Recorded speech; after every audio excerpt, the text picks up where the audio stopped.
Good afternoon. Welcome back to the B&H Event Space. You're tuned in to Lightroom Like a Pro, all the tips and tricks you need to know. Part one of this two-part series. For that, I'd like to welcome Clifford Pickett back. Cliff, what's going on? Derek, what's up, man? It's good to see you again. Always great to see you, and always, it's especially a treat when it's Lightroom related. I don't refer people to anybody more than I refer people to Cliff. It's like, I just go check Oh, this thank guy you. out. You got to see his stuff. I'm dropping links. He is the guy when it comes to Lightroom. So, Cliff, I'm going to let you do your thing. Remind everybody, if you do have any questions, feel free to drop them into the chat on YouTube, and I will see you in a bit, Cliff. Thanks, Derek. All right. How's it going, guys? My name's Cliff. If you don't know me, I've been doing this for quite a long time now. This is going to be the first of a two-part series because we tried doing this a few years ago and a lot has changed. But I was talking so fast and there's so much to cover. I was like, I really don't want to be doing that, right? So I'm going to be slowing down a little bit. I have a whole bunch of slides and I want you guys to just focus on what I'm talking about. And I'm happy to share those with you later. I'm going to have a link on the screen for that. But the focus of today, so this is actually part one of a multi-part series, right? We're going to have two parts just on Lightroom tips and tricks. There is no specific order necessarily. I want to make it so that everyone watching this, from absolute beginners and newbies to working professionals, I work with everyone one-on-one, like that entire range, quite a bit. And there's something here for everyone. If you're using Lightroom, and specifically we're working in Lightroom Classic today, a lot of the shortcuts will transfer over from one app to the other. So don't worry about that too much. I'll be working Classic for today. But no matter where you are on the spectrum of your knowledge and your understanding of how this program works and workflow and editing and all that, there's always something to learn. And that's what I love about this. This is what keeps me going. I still learn new stuff all the time. And so I guarantee you, like, I'm going to start off with this. I personally guarantee you that if you watch this through, you're going to walk away with nugget after nugget of information. And these little tips, these little tricks, that's why I named it that way, that will make your life easier, faster, less frustrating. You won't want to pull your hair out because you're just going to understand how this works. And these little things, I like to call them blind spots. There are all these things that we don't know that we don't know, right? We go through a day and we know a little bit of Lightroom. We know enough to get in trouble, let's say, but we find ourselves doing something over and over again. And when I see that, and I work with my students one-on-one, I see this all the time. I'm like, have you tried this? They're like, no, I didn't know I could do that. Well, did you try this way? Didn't know I can do that either, right? If you know you can do it, all of a sudden, if you know better, you do better. You'll be doing things a lot faster. It'll be a lot more efficient. And the whole goal of today, of this part one of this two-part series, of this multi-part series, is to give you like a foundation. I'm going to start with a lot of shortcuts because I think that's a really good place to start. I'm going to build you up into some more advanced things. And the next session, we'll get into even more advanced things. Derek's going to be following along. I already told him that he can stop me if something is maybe a little bit unclear. We'll try and move through as much as we can. And again, wherever I stop off, we'll keep this probably to about an hour or so. There will be another session. I believe it's in like a week on the 30th, something like that. Derek will put the link in the show notes. But having said that, let me dive in. You guys don't need to stare at my face anymore. I'm gonna stop my video. I think the streaming will work a little bit better. And I'm gonna share my screen here. And you guys should be able to see this title slide now. So this is part one of a two-part series and then a multi-part series that has to do with the entire workflow, right? So the first two series are just, or two sessions are just tips and tricks, all getting rid of those blind spots, knowing the things that you don't know you don't know. And then the other one is going to start in the first week of January, which is going to be just a full-blown, here's an overview of the ultimate workflow that I've developed for over a decade. I'm going to give you a breakdown of how it all works from import to throughput to editing to sharing and everything in between. All right, Lightroom tips and tricks. You guys can type that in. You can use a QR code. This is going to take you to my contact page. And I don't want you guys to take notes. I want you to just pay attention, follow along. You can shoot me if you go to this link, just put your info in and just ask me a question, ask me anything. Tell me what you like, tell me what you didn't like. I just want to keep it a little more personal. So if you shoot me your information, I can respond and I'm happy to provide you with these slides so that you don't have to kind of scribble around and take screenshots. You'll have the full blown slides. So don't worry about that. So that's why I put that up here. All right, so I'm gonna be going back and forth between the slides and then also Lightroom, just to give you an understanding of how things look. Shortcuts is the best way to start, I believe, because as you start using this more and more, the whole goal of Lightroom, the whole point of this is to not use Lightroom, right? To go out and shoot, to go out and enjoy your life, to go out and, work on your craft and to have this be as simple and efficient as possible. And if you find yourself doing something more than once, and this is a promise I'm going to make you, if you find yourself doing something more than once, you're not doing it correctly. There's probably a way that we can simplify it and speed it up and make it a little bit more efficient. And that's what this whole multi-part series is going to be about. But start with the short because I think is really helpful because there's these things that we use every day all the time. And if we just knew that there's a little shortcut for that, well, that would go a long way, right? So the first place to start, there's actually a shortcut for shortcuts. I mean, what better, what more meta place to start than that, right? Can anyone guess what that shortcut is? I'll give you about 3 seconds. I'm going to move on. Okay, good. There's a key on your keyboard that makes total sense if you think about it. If you have a question about your shortcuts, and that's the question mark, right? It technically, I think it's like the backslash key, but you'll see a question mark on your keyboard. I'm going to be using a Mac today. Disclaimer right off the bat. If I say command, you can say control if you're on a PC or a Windows machine, right? Option would be alt on a Windows. So rather than me repeating this all the time, I'm just going to be using the Apple ecosystem. You can make those conversions on your end. So command question mark. If I go over in my Lightroom here, and I hit command question mark, I'm going to be in my grid view here, my library. You're going to see shortcuts appear, right? Now, this is the perfect place to start because when I got started, I was looking through this and I'm like, oh, there's a shortcut for this. I didn't even know this was a thing, let alone there's a shortcut for this thing. So this is really helpful to have. Now, on my website, I have all these shortcuts laid out. You can just go to my website, you'll see a link for that. And it's like a Lightroom cheat sheet and you can download that. So don't worry about writing this down. But command question mark is a really, really important place to start because this is a great way to remove a lot of those blind spots about not knowing the things that you don't know. Now, another thing to keep in mind is, well, it's kind of weird. There's no like close out box. You just have to click on that to close it. But if I hit command question mark again, it says library shortcuts because I'm in the library, right? If I go to develop, I hit command question mark, I get my develop shortcuts, right? And then map and book and slideshow, everything on this top panel, so on and so forth, right? So it's module contextual or module specific shortcuts. And just when you have a free time, just kind of look around through these and you'll see, oh yeah, I didn't know I could do that. Right. Again, I have a list of all the shortcuts, so you don't have to worry about it. But I wanted you guys to have that right off the bat. So today we're going to start the process of getting you guys a GED. For those of you guys who remember what that is, right? In Lightroom, that stands for grid, loop, and develop. I like to actually use grid, enlarge, and develop because that makes a little bit more sense. But we can use grid or loop, or, go back and forth. It's fine either way. Technically, it's loop. And loop is that little device that you used to use back in the dark room that you could just make things larger, right? Enlarge, which is why I put that in here. These are the three most important keys you can have available to you that you can remember. If you know nothing else, this will speed up your workflow more than anything else I can show you if you use this all the time. Right? Grid is your home base. It's kind of weird because Lightroom calls this, if I hit G for grid, your library, but what it really is a grid of images, right?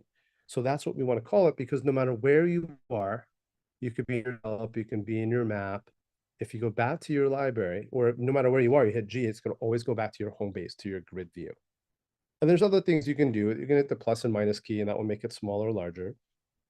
You'll see a little thumbnail slider down here, and you can make it smaller or larger here as well. So that's a few things that you should know, but grid is really important. Now, if I want to enlarge this, let's just go to another photo here. I'll hit E to enlarge. And now I can enlarge this. G for grid, E to enlarge. Right, so now I'm making this a little bit more full screen. Now, another couple of things I can do is just simply double click and double click again. It will zoom back out to my grid, double click to enlarge, double click to go back out. Right, so G for grid, E for enlarge, D for develop. Now it's going to look very similar between E for enlarge or loop view and develop. You'll see the panels on the left and right hand side change just a little bit.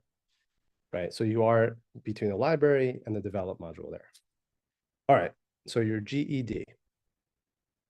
Now, another really important one to know is how to auto adjust your tones, right? So I can go to any image here, and Command U is a shortcut for this. And think about it in terms of saving you time, right? That's the best way I can think of this, is it's saving you time.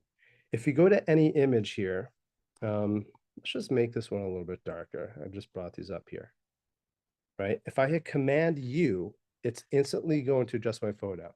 If I reset this, Command U, it's just going to adjust my photo.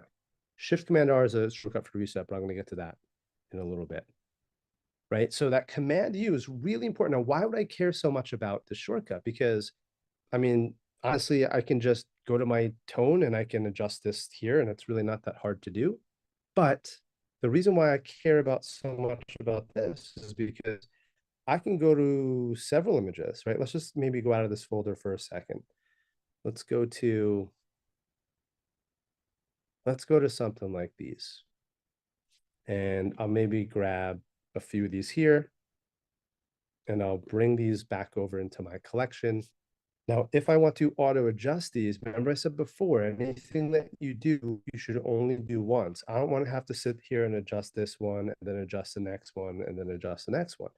I can select 3 or 300 or 3000 and hit Command U, and it's going to auto adjust the pictures just like that, right? So that's why it's really handy. Now we can go a step further, and I'm going to talk to that in a little bit as well, is that I can actually have an auto adjust upon import.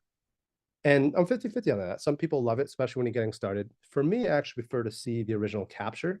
And then once I see it, this way I know I have the right exposure, it's not blown out. Then I can Command U, get me in like a good launching point, a good starting point, and then I can take it from there, right? Then I can bring the highlights down, I could bring the exposure down a little bit, or maybe I like the foreground, but I want to bring the background down a little bit, and just something like that. And so I can tweak it obviously, but it gives me a really good foundation point. So that Command U is a really important shortcut to know. Auto adjust white balance is Shift Command U. That's another really important one. Most of the time, and I do recommend most of my students everywhere, is to put this on auto white balance, unless you have a good reason why. And there are reasons, right? If you're shooting night photography, sure. If you're shooting in a studio, yeah. But in most scenarios, the auto white balance does an incredibly good job. But sometimes it's off just a little bit. It probably won't be too off here, but let's maybe make it off a little bit, right? And obviously you can do creative control too, but Shift Command U and then Command U will auto adjust and auto white balance this photo, just like that, right? And you're not going to do both necessarily. I prefer to do one before the other, right? Auto adjust the tones and then auto adjust the white balance.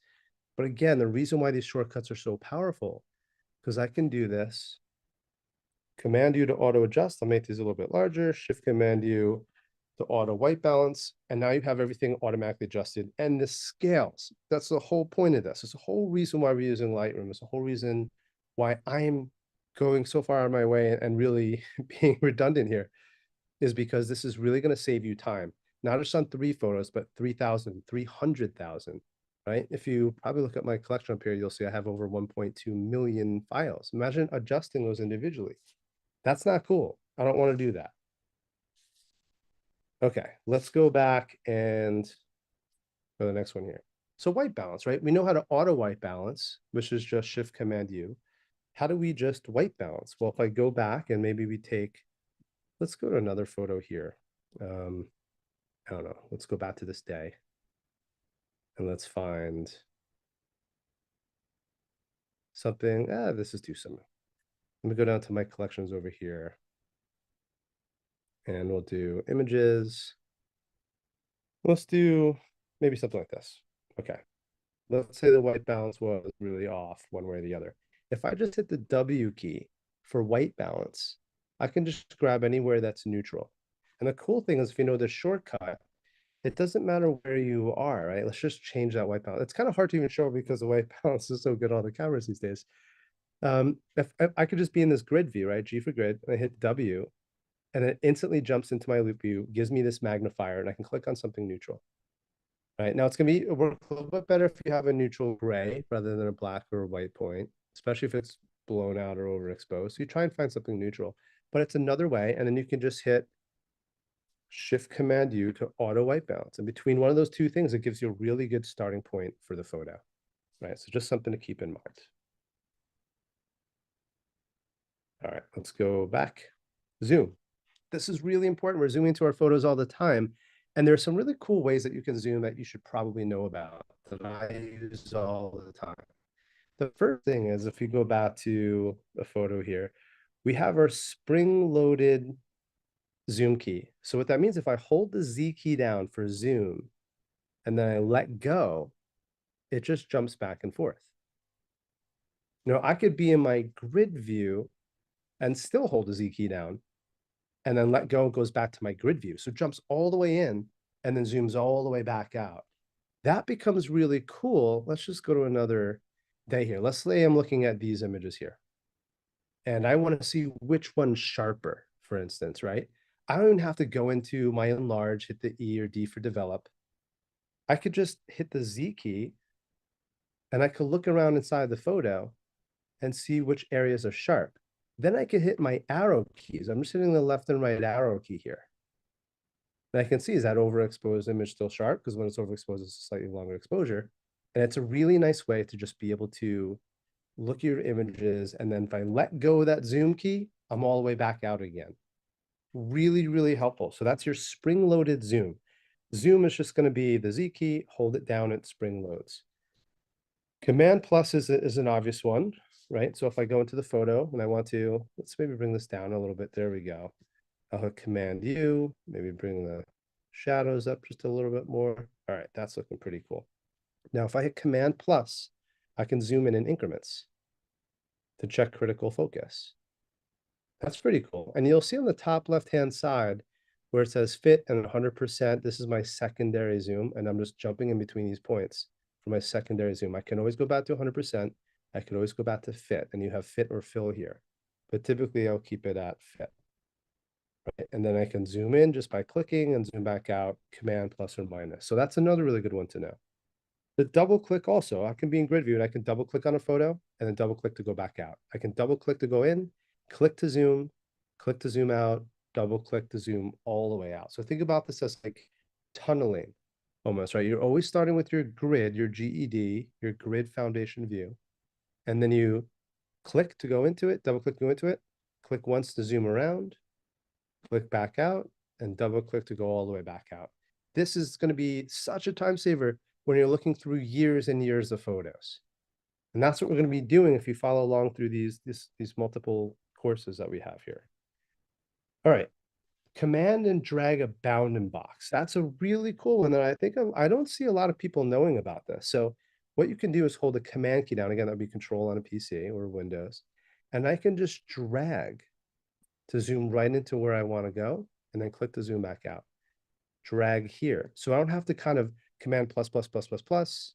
Now click to go back out. So again, a command key, drag just the area you want to zoom into, and then click to go back out.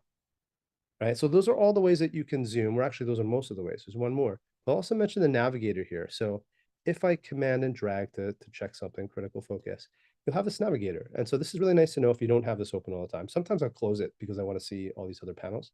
But it's cool because you can just kind of drag around here and you get this overview of where you are in the photo. And again, click to zoom back out. Now, the last one, here's a little bonus, is a system level zoom.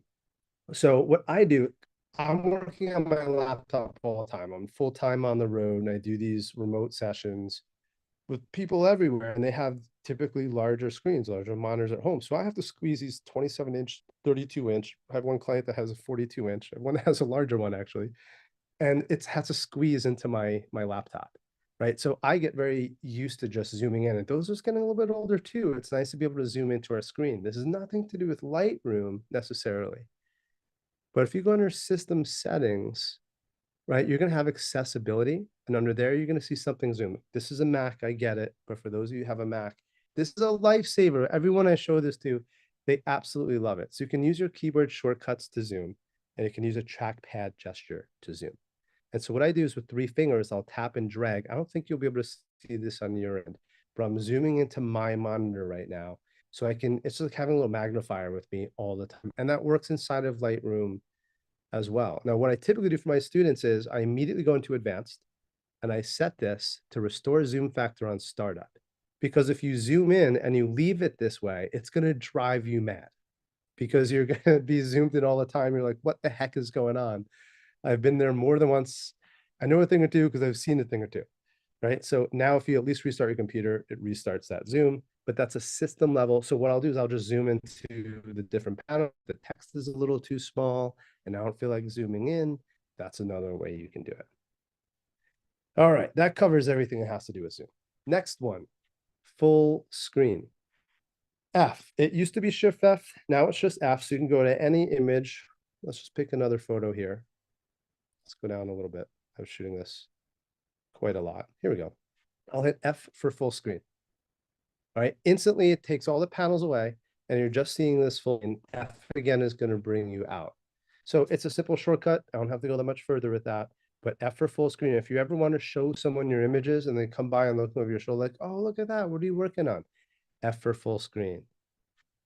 All right, now if we hold Shift F, that's going to cycle through the different windows. You don't have to worry about that right now. I typically don't do it, but if the menus get in your way, you can do that there as well. Okay. Next up, find anything. So Command F, that's what this little thing was here. If I turn this off and then I turn this Command F, it's just going to open up my search, right? And then I can search for anything I want to, right? So I can go over here. I can go to the whole month, for instance, or I can go to the whole year. And I'll maybe make this a little bit smaller. Command F, and then I can type in, I don't know, like Big Sur. Let's see if I keyworded these or not. There we go. And here's the images from Big Sur, right? And if I did sunrise, then I could say like Big Sur sunrise, or I can say contains all, which is really important because then I can narrow down and narrow down and narrow down. That's very different than doing a filter in your keywords where it's an or. It's a either has a sunrise or Big Sur. So here I can say and we have all these other options too. It's really cool. Now, what I do for my students, this is really, really helpful for a lot of them, is I break this down by day, right? So when I go to a day, I want you guys to star your images. We'll get into this much more in detail in the later series, later parts of the series, right? But maybe I'll mark this one as a 3-star and I'll go down and I'll mark something else as a 3-star and this one is a 3-star, right? Maybe we'll make this one a 4 just so we can see what we're doing. Maybe I'll make this one a 5. Okay, so I've started these images, but then I have to go to attributes and then I have to filter by 3 stars, right? And if I have videos in there and stuff like that, it can be sometimes annoying. There's this filter bar, which I never see anybody use before. And if we click on that, I've customized all these filters. And I do this for all my students. I'll walk you through it on the courses that I create, the boot camp and others that I do. And so for instance, if I'm on the day view right now, I have one for daily default. And so the first thing you do is you click on that day, and it's just going to immediately do a few things. One, if you see these pick flags here, right, what it's saying is show me my flagged and my unflagged pictures. In other words, if I go to this image, I'm like, well, this isn't going to work, right? And I just mark it as a reject, X. It goes away, X again. It goes away because I have that filter on, right? So the first thing I do is I have my students put this on daily default. It's also going to remove the videos because on the right-hand side here, you're going to see it's going to show you pictures and virtual copies. We'll get to what those are in a little bit. But the videos could be annoying because we can't do that much with video anyway, right? And in the workflow section of this course, I'll be showing how we can handle videos a little bit better. We can extract them and put them somewhere else and everything else. There's a lot we can do. All right, so if you have these filters, what I do is for the day, and I'll turn this on. Now, if I hit metadata, it's going to default, and I set this up for you already, and show me the keywords and then more keywords so I can narrow it down, and then maybe the file type as well. You can close that up. And then I also, if I hit text here, what I did was I set this up for duplicates, right? Which is why you don't see any images on the screen right now. But if you have a lot of duplicates, and those of you, you know who you are, right? How do you actually find those duplicates? Well, what Lightroom will do is make a -2 or a -3 or -4. I'm sure you're familiar with that, right? So what I did was I figured is there a way that I can find all the duplicates just in one filter and let me filter those away? Because I do this with my students all the time.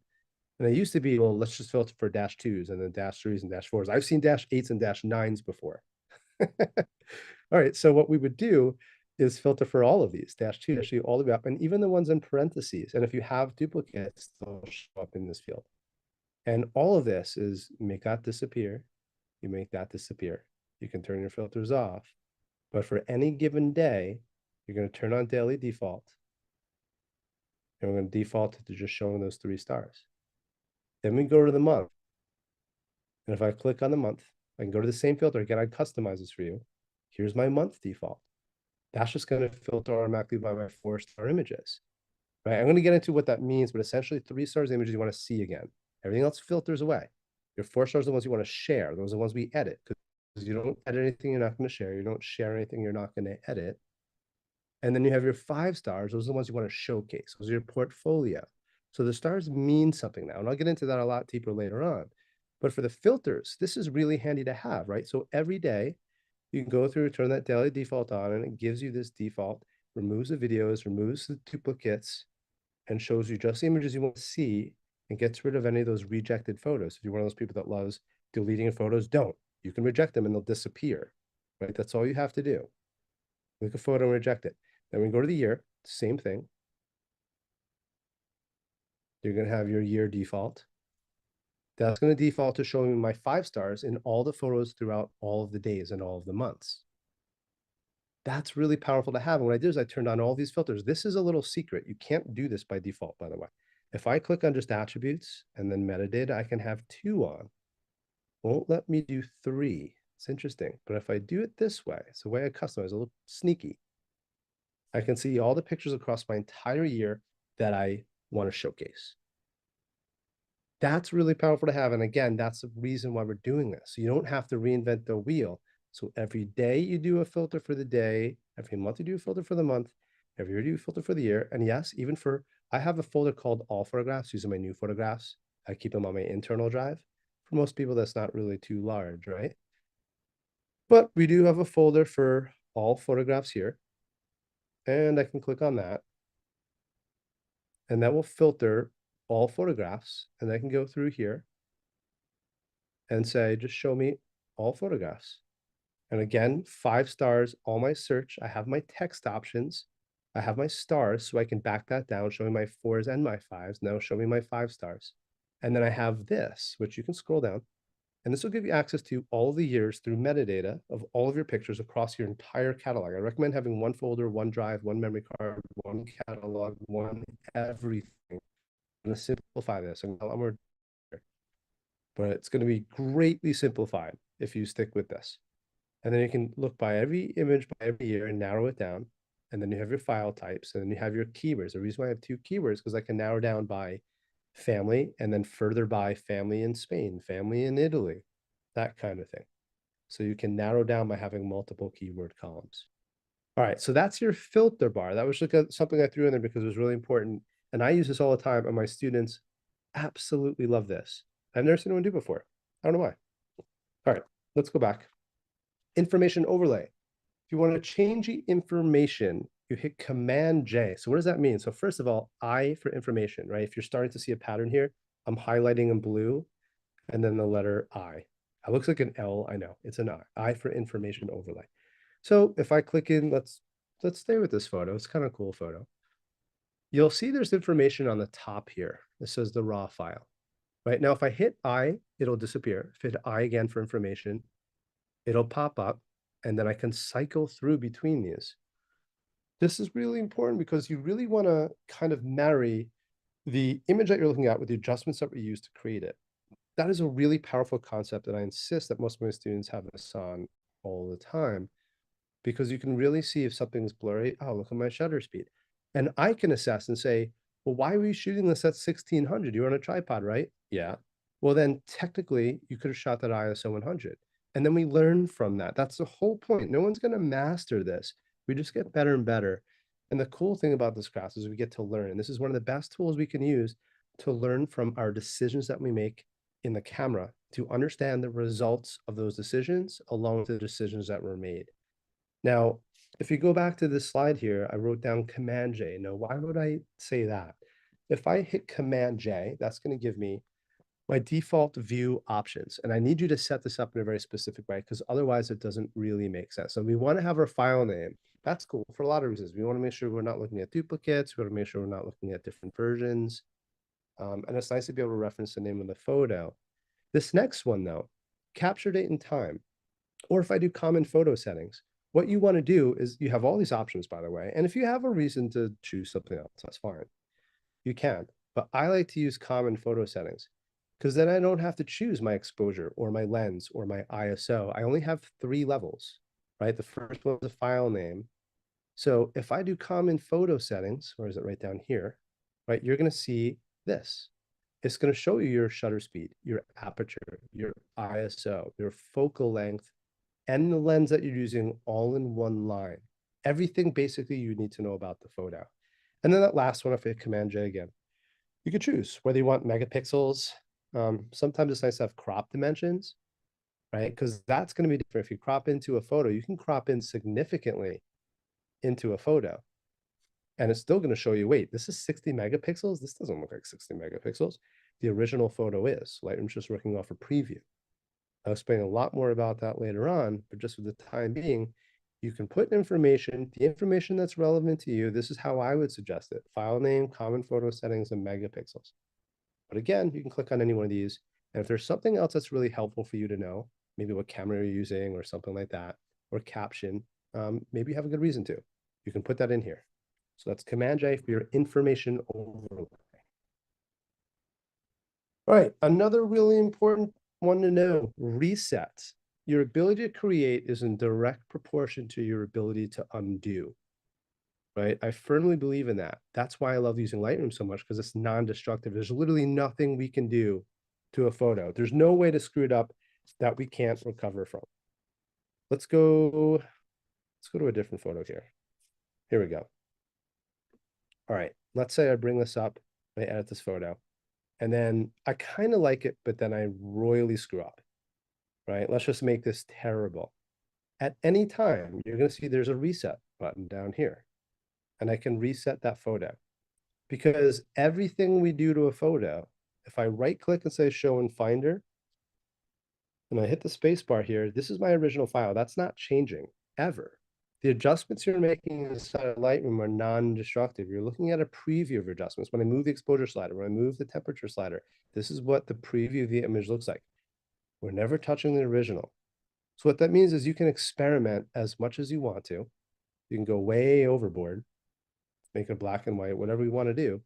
And at any time we can reset it. And the reason why I'm in this grid view now is because let's say I did that to all these photos. In fact, I can sync these settings and that will apply to all those photos. Remember what I said before, anything you do once, you can do everything you can do to everything. A lot of photographers probably feel that way, right? But we can synchronize all these adjustments instantly. In fact, we can do that in real time. But if I ever get to a point where like, what the heck was I thinking? Shift Command R, even in this grid view, will reset you back to scratch every time. That's really helpful to have. That will come in handy even too when you create a virtual copy, for instance, and it resets to the point where you created that virtual copy. Shift Command R will reset it every single time. That's a really good one to know. All right, library filters, on and off. Really powerful stuff here too. I use this all the time. You should too if you know about it. Most people I find don't tend to know about this. So I go to Big Sur.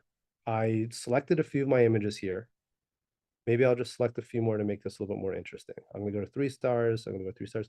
I didn't do this ahead of time because I wanted you guys to see this live, right? I want you to see it's just way more fun and interactive when you're just seeing how I work through these photos. In fact, like here's a pano, right? So maybe I would have all of these as a 3 star. And we'll get to this in a little bit actually, because I'm going to talk about panos. All right, so once I go through my photos, and what I want to do is have at least one photo from every scene selected as a 3 star, so that when I go to attributes, or again, I can go to my filter here, and I have my daily default, right? And then I'm going to filter by 3 stars. These are the photos that I want to see again. And if I'm like, oh, these are too similar, as long as it's less than 3 stars, I make it a 2 star, it disappears.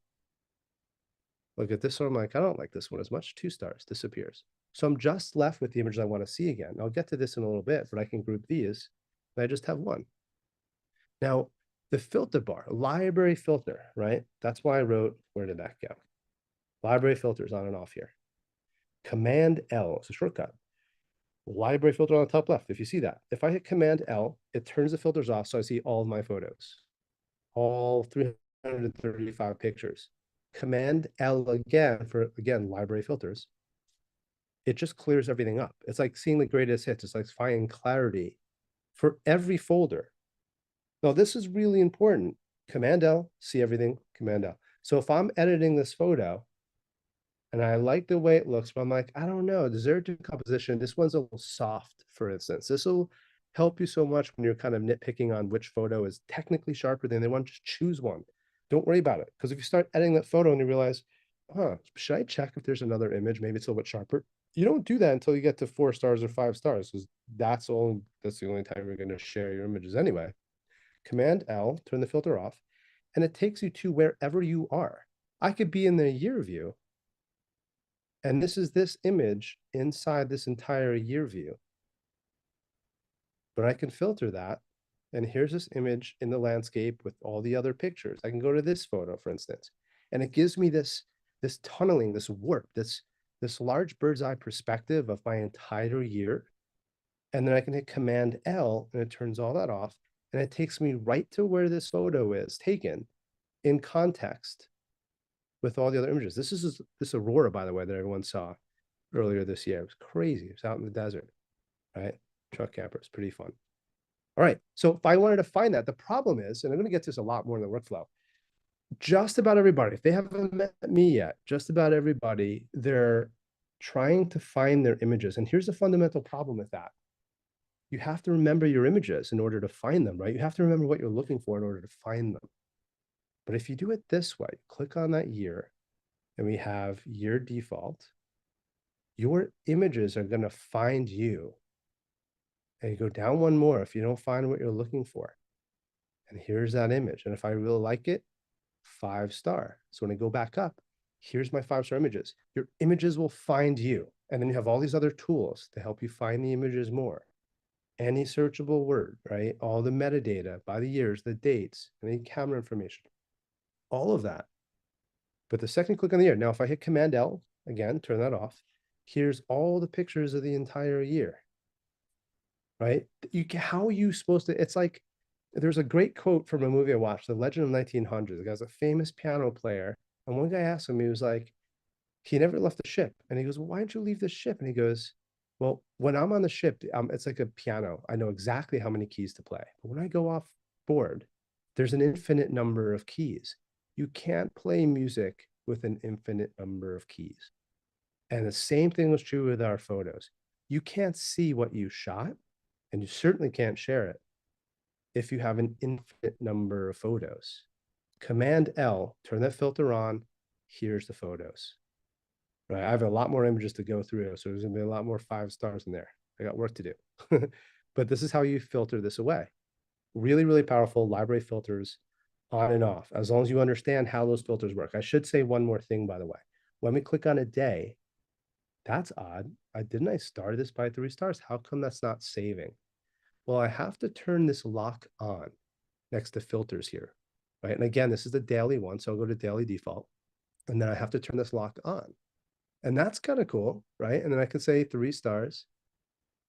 But the problem is when I go to another photo, well, then it could reset, right? And if it locks, if I go to attributes and I say, show me my 4-star images, well, there's nothing in here yet, right? And if I say that way, so what you need to do is go up to File and Library Filters. And by default, this is going to be turned off. And this is what I mean. If I filter by 4 stars and then I go here, every other folder is going to be filtered by 4 stars, which is why I see nothing, even though there's 26 pictures in here. That's a problem, right? Adobe's fielded a lot of phone calls back in the day, which is why they have it reset by default. So when I click on, click back off, it's reset. I have to remember to lock this. But if you lock it, and then I filter by 3 stars or 4 stars, it's going to be filtering all of my other folders, and I haven't gotten to them yet. So what you need to do is go to File, Library Filters, and you need to remember each sources separately. That's how all of this is going to work. It is important that I mention that to you, because otherwise it's going to get confusing. Now you have that filter locked. I can say, all right, give me my daily default. I can filter up by 3 stars, right? And it will remember that one from this one who doesn't have that yet because I haven't started this. When I go back, I'm never going to see 335 pictures again. I'm just going to see these 5 or however many images I've starred. Always. You don't need to delete your photos anymore. I'm going to get to this in a lot more detail when I talk about the workflow. I really have uncovered the absolute most simple workflow possible. Perfection is achieved not when there's nothing left to add, but when there's nothing left to take away. So what I've done is carved away everything that's not necessary and gotten to the core of what we need to do and found ways to automate that. So it's going to be as simple as possible. So you'll be able to click on every folder from here on in. You'll have your filters for you. We'll customize those for you. And then click on the day. You click on that month, right? You can filter by 4 stars. And you click on that year, and you'll have this available for you. And when you go to the day, the month, the year, we're seeing our 3 stars for the day, our 4 stars for all of the days inside that month, and our 5 stars for the entire year. Your images will find you. Everything is going to work and work so much better when you have clarity, because you can't play music on a piano with an infinite number of keys. And you can't work on your images with an infinite number of photos we're staring at. And wherever you are, Command L will take you out of that filter and show you where you took that photo in context with all the others. If I like that one, 5 star, Command L brings me right back. And now that gets added to my bird's eye view. It all comes together. We'll be talking about that a lot more. Don't worry about that. All right, overlay, right? This is really handy. Some people might know about this, but I'm not sure how many. Let's go to, I don't know, let's stay on this photo. This is kind of cool. Now, if this is an HDR, so it won't look at it on your screen. I'll turn this off. Okay, there we go. If I want to crop this, this is a Jessup Trail in Acadia. We do these workshops every year. It's my favorite thing to do in the fall. It's awesome. Now, if I want to talk about an overlay, if I hit R for crop, right? Because we can't use C for crop because C is for compare. But if we use R for crop, you'll see that this is cropped, right? Now I can reset the crop. That's not a problem. I can just hit this little reset and I can do that. But if I hit O for overlay, I can see all the different overlays. That's really handy to have. So you have these different tools. Like the golden mean, for instance, is really kind of nice. The Fibonacci sequence, this is really important too. These triangles, there's a lot of different overlays. There's not enough time for me to go through it here. Like this is a really nice one too. So you can cycle through them. And if you don't want to see them at all, I usually standardize on just the rule of thirds. I can hit H to hide the overlay. So O will cycle through the overlay, H will hide the overlay. And that goes for masking as well, right? So if I want to mask the top of this image, for instance, I'm going to see this overlay. Again, O for overlay. If I hit O, that's just going to remove. I can still work on the image. It's just not showing me where this overlay is. O again will show it. Now, if you're maybe photographing a red wall, well, this red default won't work. If you hit Shift O, that will cycle the colors of the overlay. So it stands out where you're working. And again, you can hit O to just turn that on and off. Because sometimes it's nice to have it, and sometimes it's very distracting. But if you leave it on, what's cool is you can have this set up for auto default. Then the second you make an adjustment, it's going to disappear. And the second you let go, it'll show you that overlay. It's a nice feature to have. And you have some more options here on how to do that, right? Automatically toggle and everything else. So it's just, again, you don't know what you don't know, and now you do. Lights out. Let's go back to that photo. This is a perfect example of this. Let's delete this mask. I'll hit enter twice. If you're ever in any view like this, just hitting enter twice will kind of get rid of all the panels and kind of default you. So you can see what's going on. Just clears everything up. All right.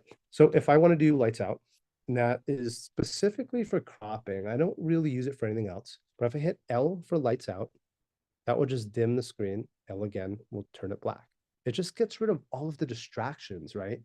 It's like being in a crowded room and all of a sudden everyone's quiet and you can focus. Or it's more like putting the AirPods, and you put it on the noise cancellation, you're like, ah, you can focus.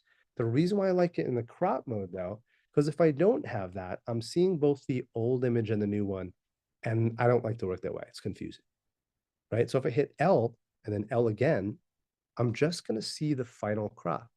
It's a lot easier to see where this is going to go to, where it's going to lead, because we have these leading lines here, rather than seeing all this distraction. It's unnecessary. So L for lights out when you're using crop, really, really handy to have. All right, how are we doing on time? 45. Good. All right, black and white. I wrote it this way specifically because you'll remember the shortcut. V, black and white. This is a simple one. I hit the letter V, goes to black and white. V again, it goes to color. Now, why the shortcut? Because yeah, we can go to black and white here. We have this B and W. That will do the same thing. But I can go again in this grid view and hit V for black and white. And anything I do to one photo, I can do to all of the others.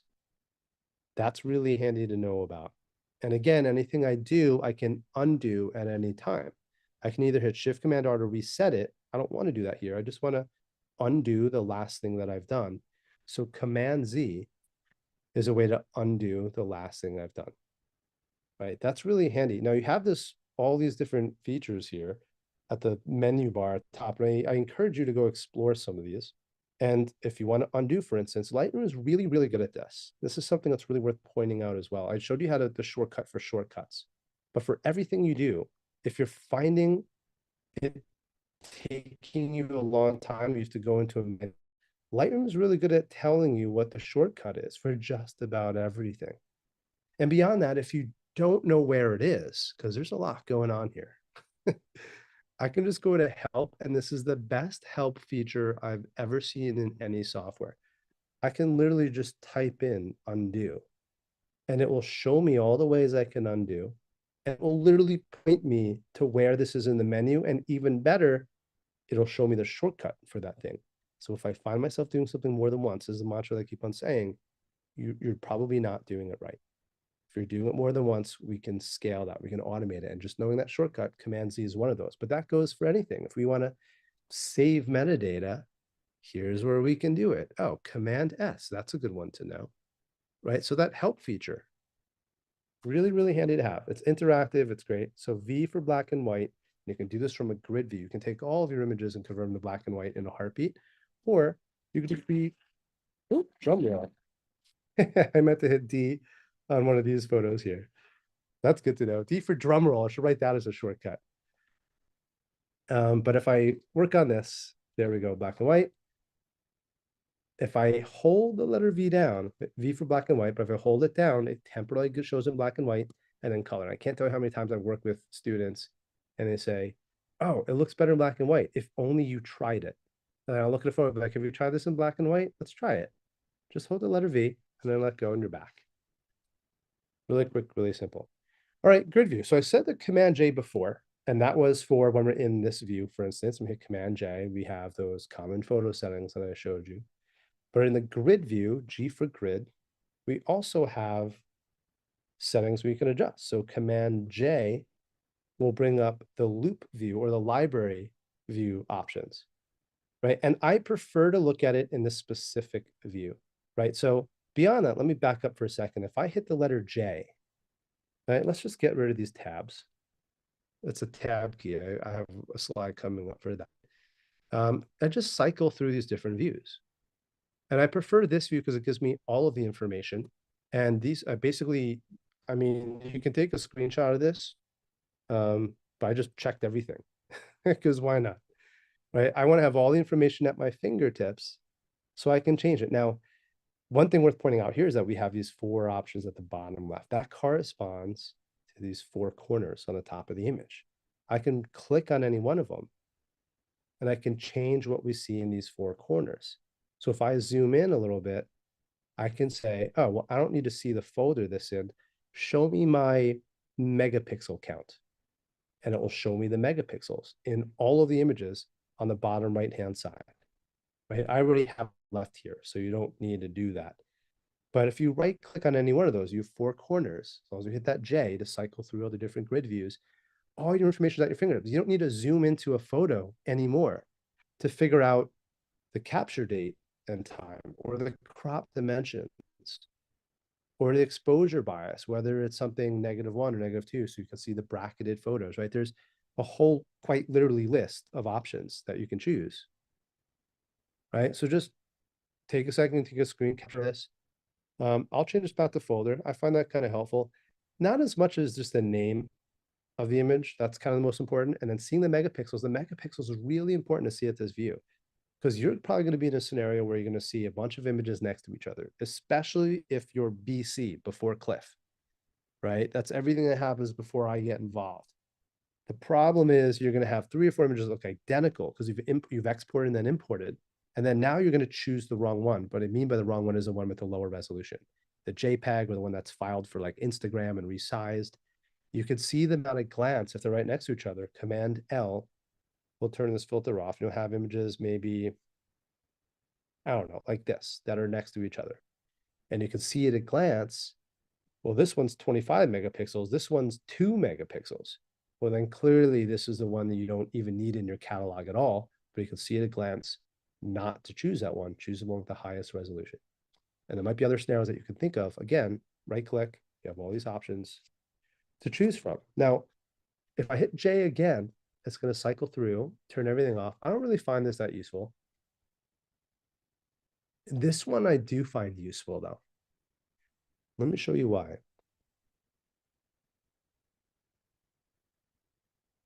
Okay, now we're in here. Make this a little bit smaller, minus key. Tab key to get rid of the tabs. J key to show me all my information. This is how I typically see it.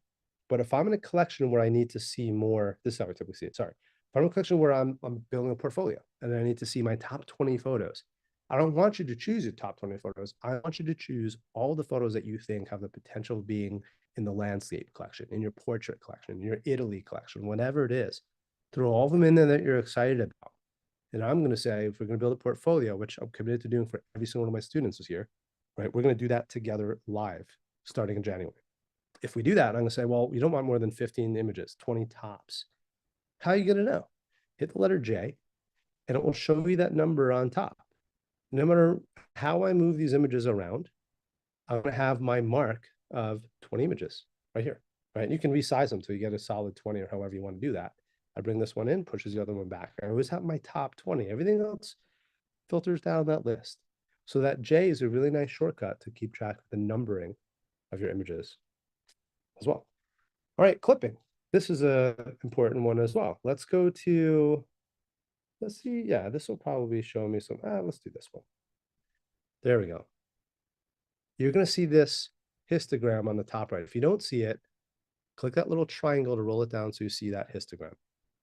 Now, this is a tricky scene, right? It's backlit, it's a high contrast scene, and it's a challenge to shoot this with any camera. So if I go too far to the right, I can't really tell, but I know it's getting overexposed. If I hit the letter J, that's going to turn on my clipping and show me, yeah, that's pure white. That needs to go away. Right? If I go too far, that black is going to show me my black. It's sort of like the blinkies on your camera, but much more accurate because it's on a raw file, not a shutter raw file. And so, like, even by default, they can see, oh yeah, this is too dark in the shadows, right? Especially if you're going to print, you know, that you can see it climbing up the left-hand side. I can lift up the shadows until it disappears. A nice little shortcut too, hold the shift key and double click, and it will auto adjust the single slider for you. Shift, double click, auto adjust the highlights for me. Just like that. Shift Command R will reset it. Command Z will undo. So we put all of this together. And so the auto adjustments is really nice. Now, as long as we're here, I hold the Option key down. So I have my whites here, and I want to bring that off to the right a little bit. Hold the Option key down. It's going to give me a live mask and show me where that clipping starts to happen. I let go, I'm going in blind, right? I just have that little clip there, but I like to have this option of literally clicking option for that. So we have our before and after. This is the backslash key. Before and after. Now, there's another one here I'll throw in here because we're getting close on time, and this is a fun one, and I like this photo. So let's talk about that. Color. right? We're going to talk about this a lot more, by the way, when we get into the actual Lightroom week and all that. I have a whole class I'm just developing. Um, but there's always something that feels a little flat with the photos at golden hour, sunrise and sunset. What I recommend is I'll click on these tabs here, and I'm going to go to color grading and go to highlights. And I call this magic number 39. It's in one of my slides, but I think it's a little further down the line, right? So if I go to 39, 39 or 40, it's basically a warm tone. And then I just bring the saturation up.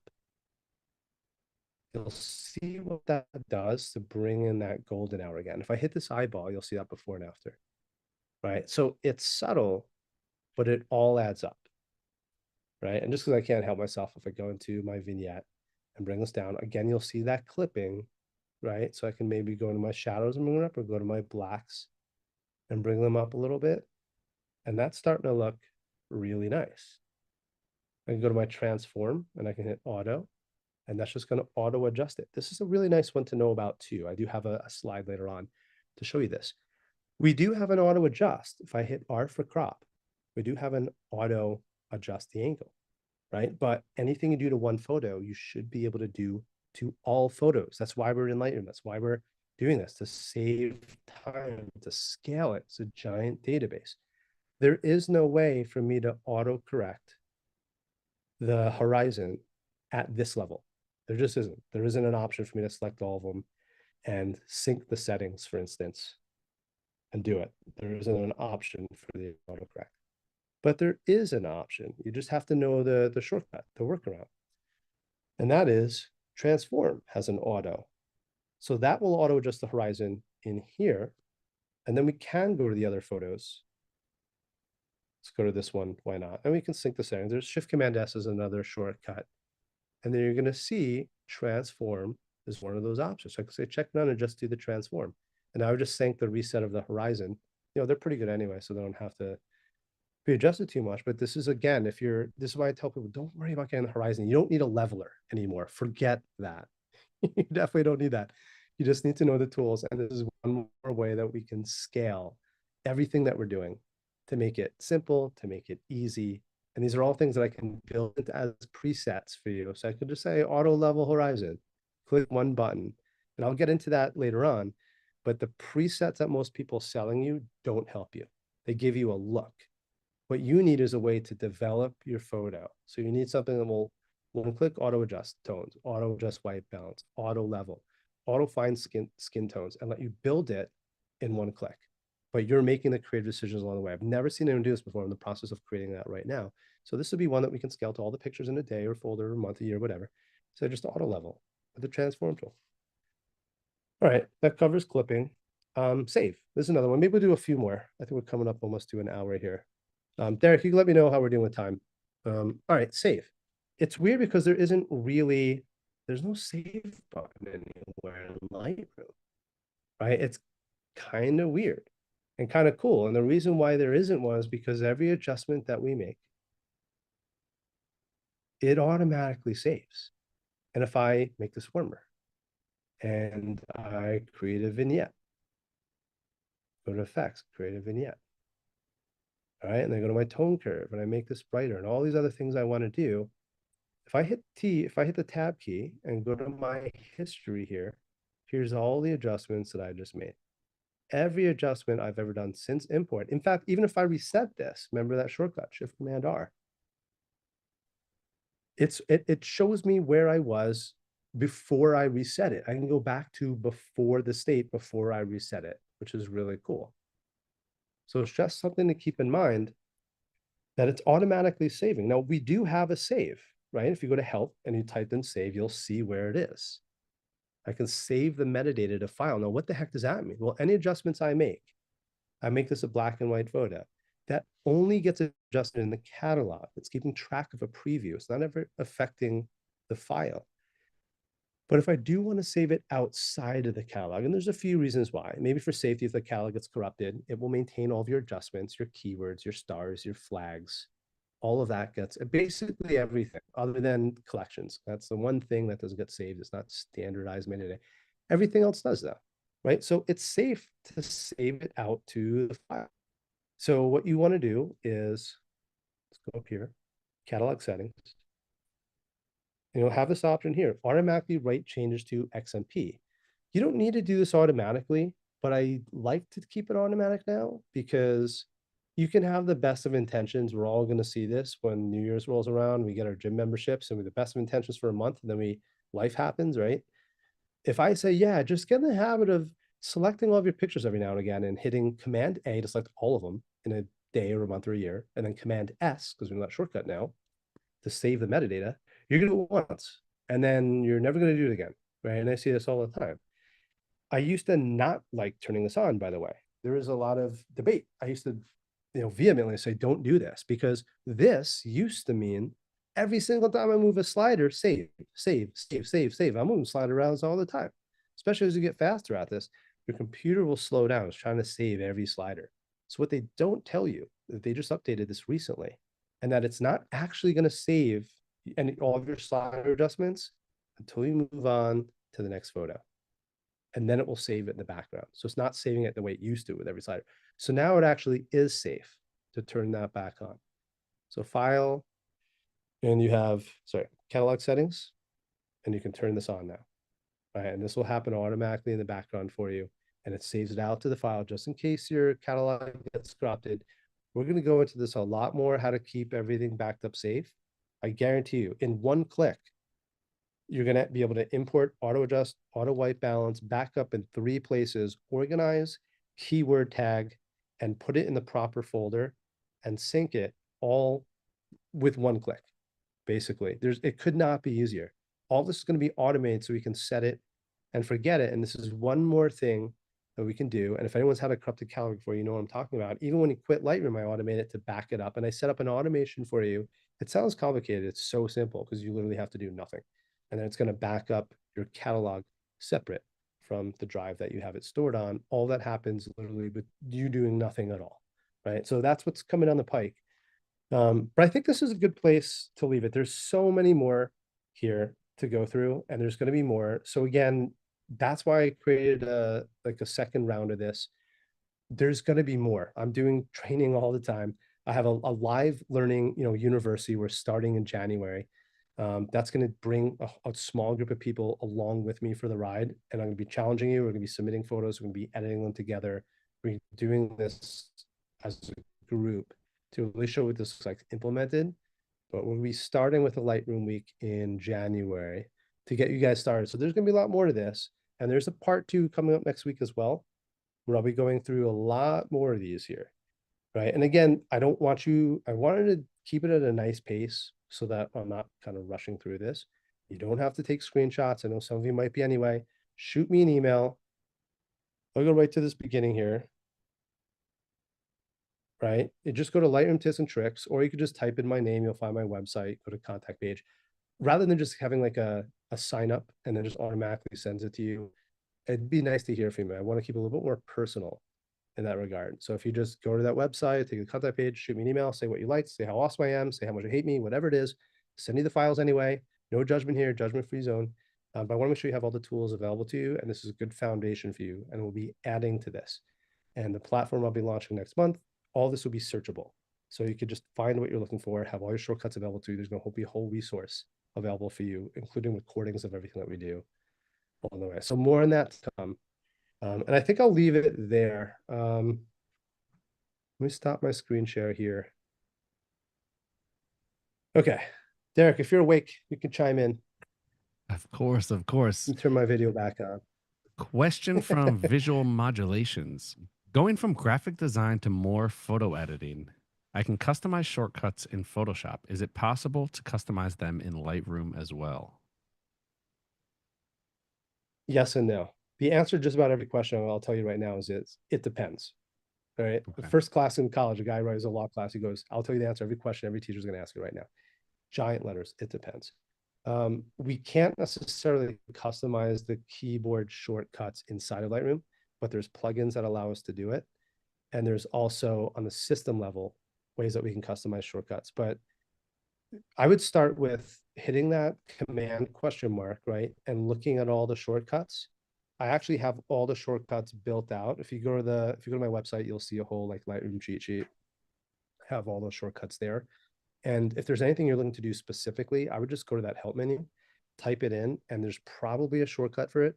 Some of the newer ones, we don't have shortcuts yet, but they will be coming out. So I'd hesitate to say, you know, you want to customize it, but you don't have that flexibility for the newer stuff.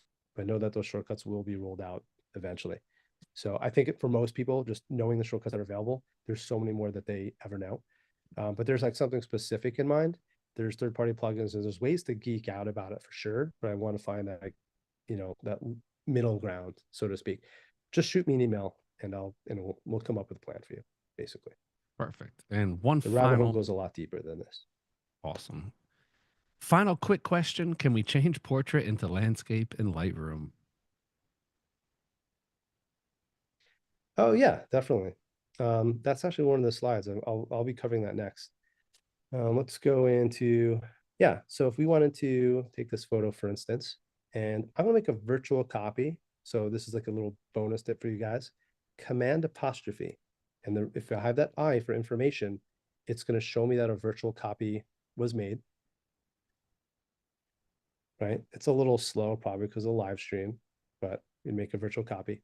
Now, if I want to switch between portrait and horizontal, I'll hit R for crop.